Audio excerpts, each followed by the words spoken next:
Desde o dia que eu descobri que as Bíblias foram adulteradas desde o Império Romano, eu baixei a Bíblia Restaurada Israelita. Ela traz os textos do original. E eu queria trazer um texto bem interessante que está no livro de Tiago, dessa Bíblia, porque eu achei algumas diferenças das demais. Eu acho ela bem mais explicativa, apesar que tem alguns nomes que estão na pronúncia hebraica, digamos assim. Mas ela está toda em português, é fácil a compreensão. Vem com o Tio Fera que nós vamos destrinchar, desvendar, ler o texto, estudar aqui com vocês. Vem comigo! Aí galera, antes que eu me esqueça, vem aqui embaixo, se inscreve no canal, não custa nada, dá um like, compartilha, assim você ajuda o canal do Tio Fera a crescer. Bem galera, o vídeo é simples, o texto é no livro de Tiago. E aí justamente Tiago, na Bíblia Restaurada Israelita, está como Yaakov.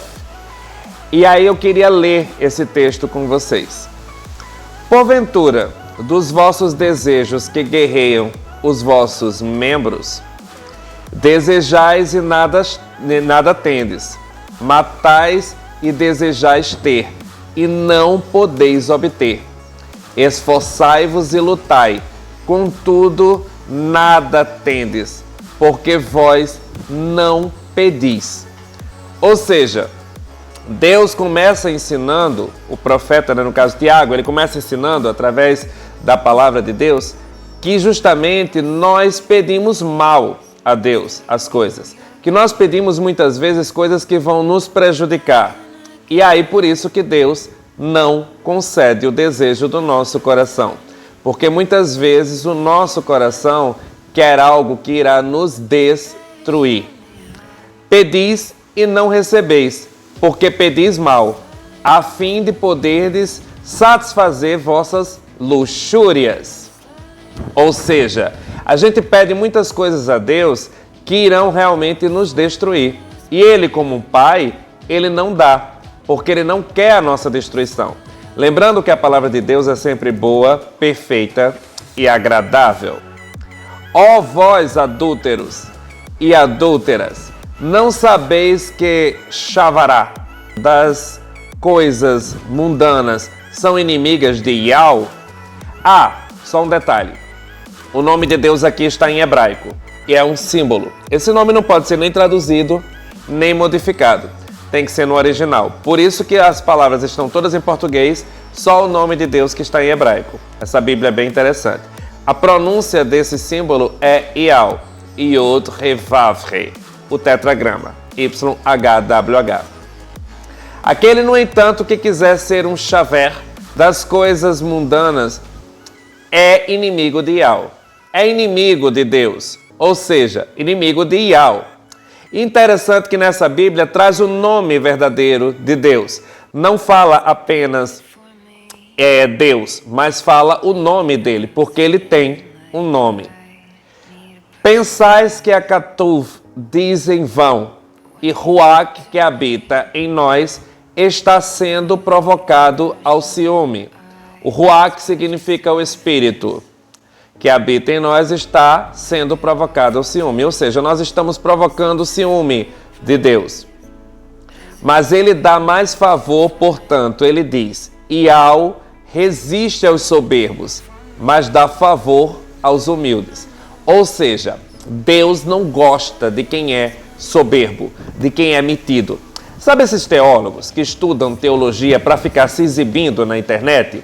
E os pastores também, que adoram exibir, que sabem das Escrituras, mas não ensinam as pessoas sobre as verdades de Deus? Pois é, Deus detesta esse tipo de gente. Aí entra a coisa mais interessante aqui. Submetei-vos, portanto, a Yahweh. Resisti a Satã, e ele fugirá de vós. Primeiro nós temos que nos submeter a Deus. E aí, depois que nos submetemos a Deus, nós teremos força para resistir a Satanás. E aí, depois que resistirmos a Satanás, por causa da força que Deus nos deu, é que ele fugirá de nós.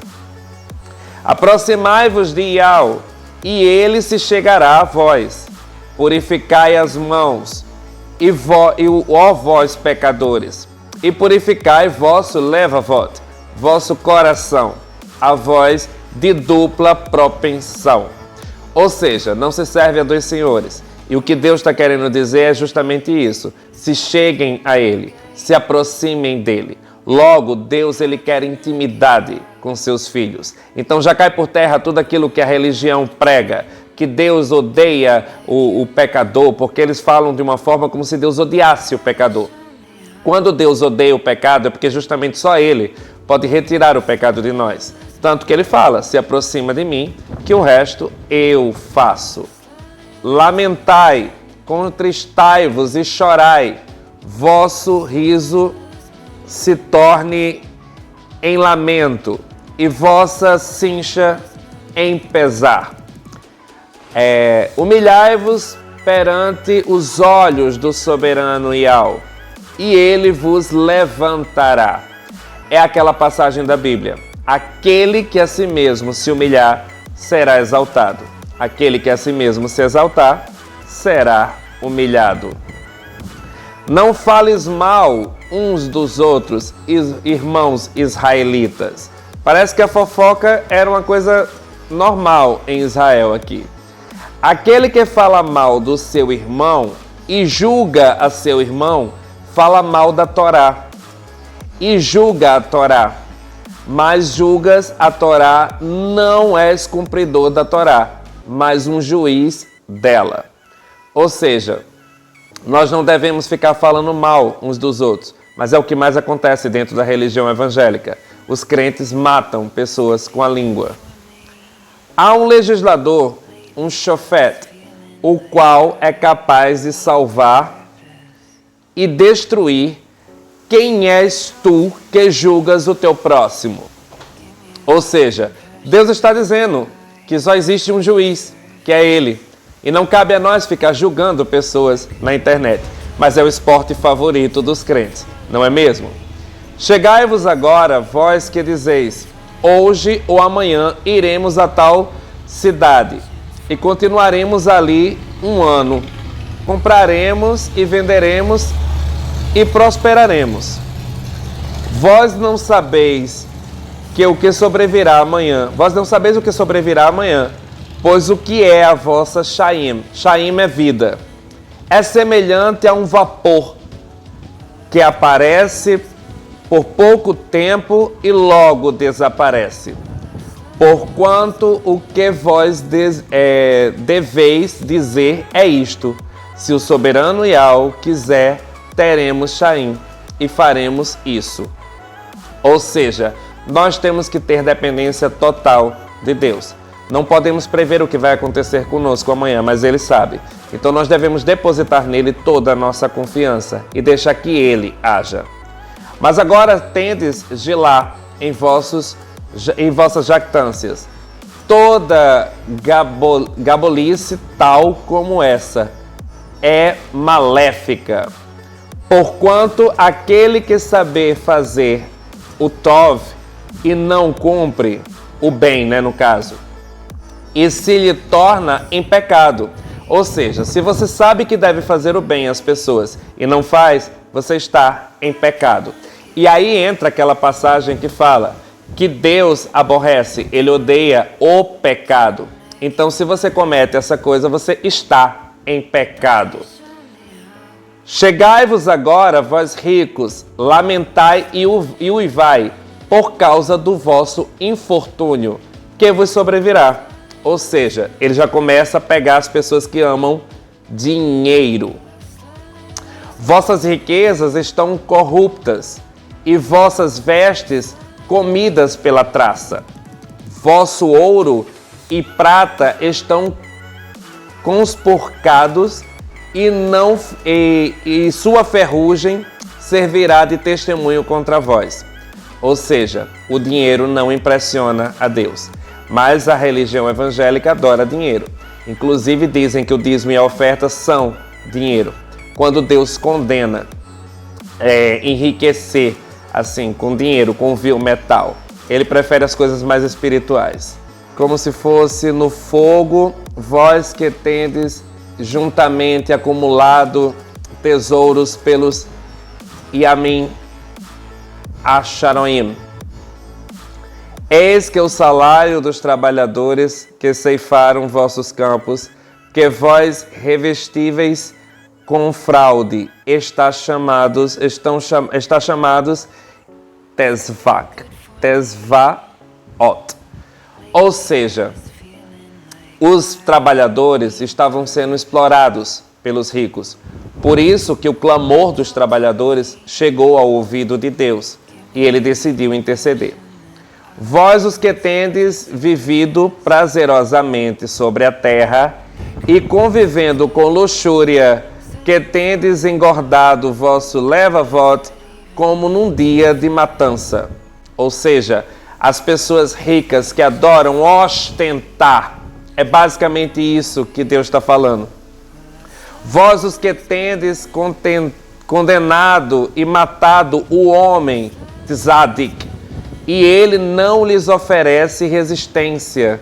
Sede, portanto, pacientes, irmãos israelitas, aí até a vinda do soberano Yahweh. Eis que os lavradores aguardam o precioso fruto da terra, e tendo grande paciência, por isto, até receber as primeiras chuvas e chuvas seródias.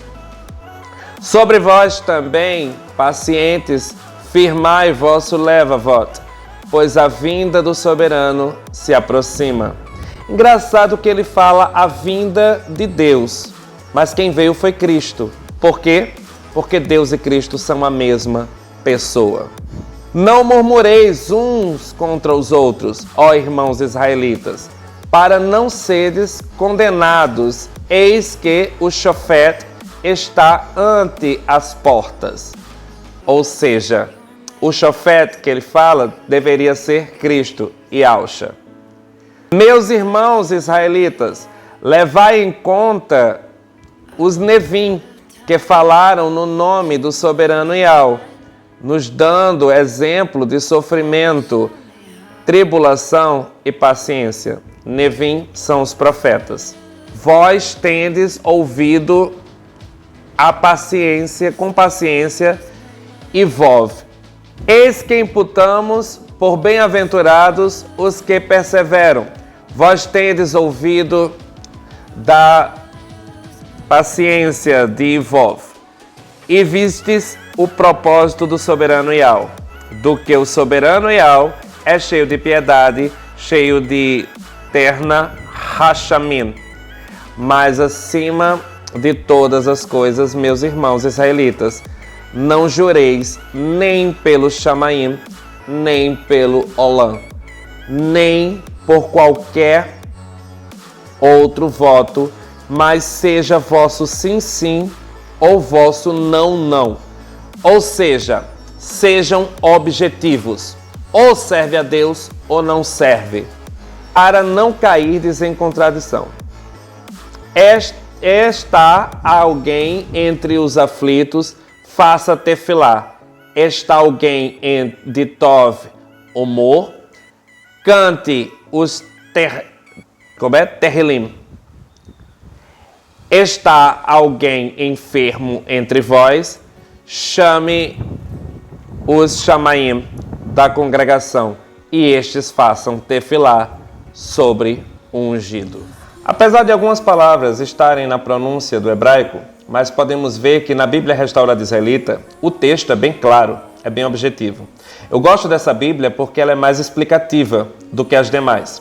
Ela mostra exatamente a palavra de Deus como deveria ser, sem adulteração. Inclusive o nome de Deus é mencionado. Infelizmente, a palavra de Deus não é ensinada dentro da religião evangélica, dentro das igrejas. E por causa disso, muitas pessoas têm errado, e errado feio. Têm se tornado religiosos, fanáticos. Não é isso que Deus quer. Nesse capítulo, Deus deixa bem claro os planos dele com relação ao seu povo. Basta estudar a Bíblia e seguir. Não faz quem não quer.